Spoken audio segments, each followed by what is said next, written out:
अति आत्मविश्वास में रहने की आवश्यकता नहीं। पिछली बार चूका था तो खामियाजा किस रूप में भुगतना पड़ा था, देखा नहीं? जो व्यक्ति विधायक चुना गया था क्या क्या गाली देता था, सुना होगा ना, क्या क्या गाली दे रहा था। अब इन समाजवादियों को यही इनका संस्कार है और थूक करके चाटने का ही इनकी आदत है। गाली भी देता था और उसके बाद नाक भी रगड़ता था। भाइयों बहनों, उत्तर प्रदेश के नौजवान के लिए वर्तमान में 1 करोड़, चाहे वह स्नातक या प्रास्नातक वाला छात्र हो, वह नर्सिंग या पैरामेडिकल का हो या फार्मेसी का या मेडिकल या इंजीनियरिंग का डिप्लोमा या सर्टिफिकेट का कोर्स कोई व्यक्ति नौजवान कर रहा है, इन सभी को टैबलेट और स्मार्टफोन वर्तमान में सरकार दे रही है। समाजवादी पार्टी ने चुनाव आयोग को कंप्लेंट किया है, कहा यूपी के नौजवानों को कहां ये सब दिया जा रहा है। मैंने कहा नहीं, इसमें तो केवल सिपाही खानदान का अधिकार है।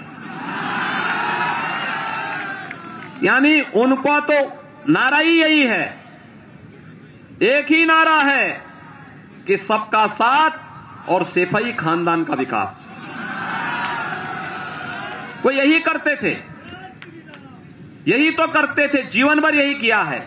महोत्सव करते थे, सिपाही महोत्सव, न राग न रंग न भाव न भाषा, आयोजकों को पता ही नहीं लगता था क्या हो रहा है।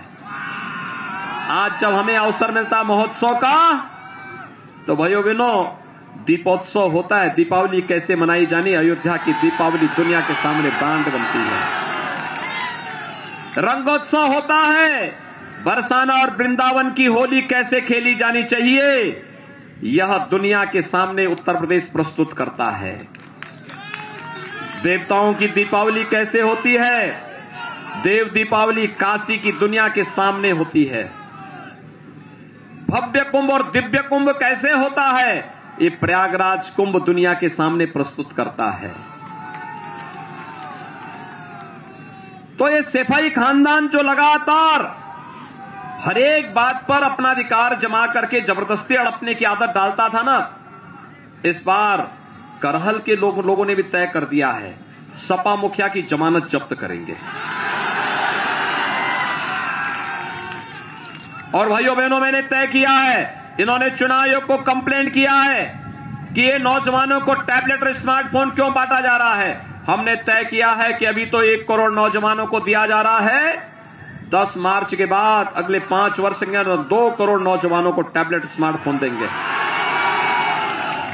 और यही नहीं, ऑनलाइन एजुकेशन के लिए, कंपटीशन की तैयारी के लिए या ऑनलाइन एग्जामिनेशन के लिए जो भी खर्चा आएगा, वह खर्चा, डिजिटल एक्सेस का खर्चा भी अब मां बाप और अभिभावक के ऊपर नहीं, बल्कि वह खर्चा भी सरकार स्वयं उठाएगी। हर नौजवान, हमारा यूपी का नौजवान स्मार्ट होगा।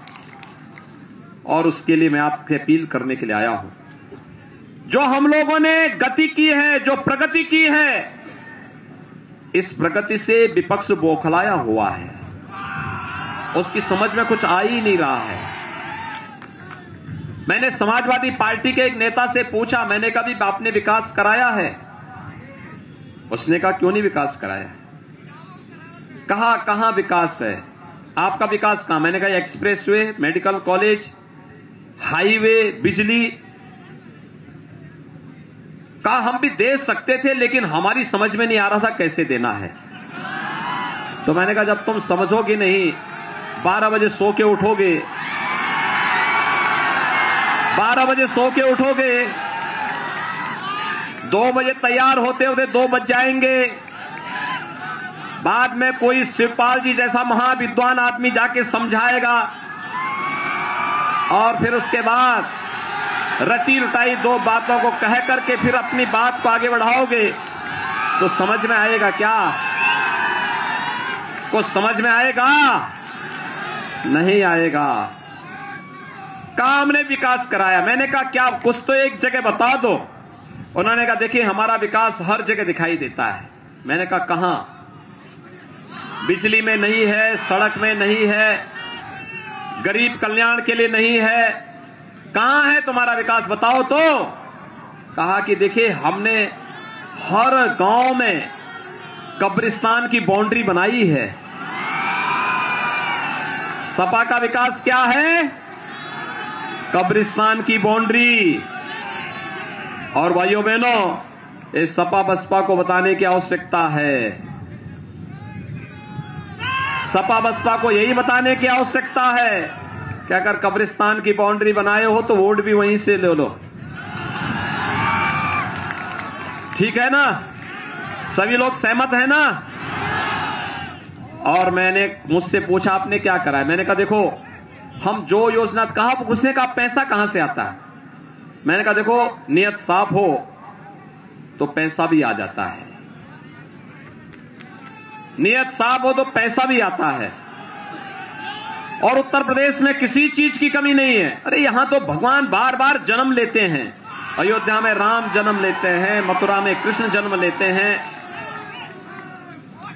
भगवान विश्वनाथ यहां पर है, मां गंगा यहां पर है, यमुना मैया यहां पर है, सरयू मैया यहां पर है, भगवान बुद्ध यूपी में है, सब तो यूपी में है। और भाइयों बहनों, मैंने कहा देखिए हमारे पास प्रकृति और परमात्मा का आशीर्वाद है, नियत साफ है, सोच ईमानदार है तो काम दमदार होगा। होगा कि नहीं होगा?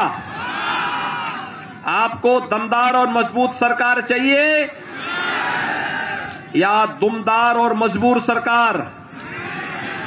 दमदार सरकार चाहिए ना?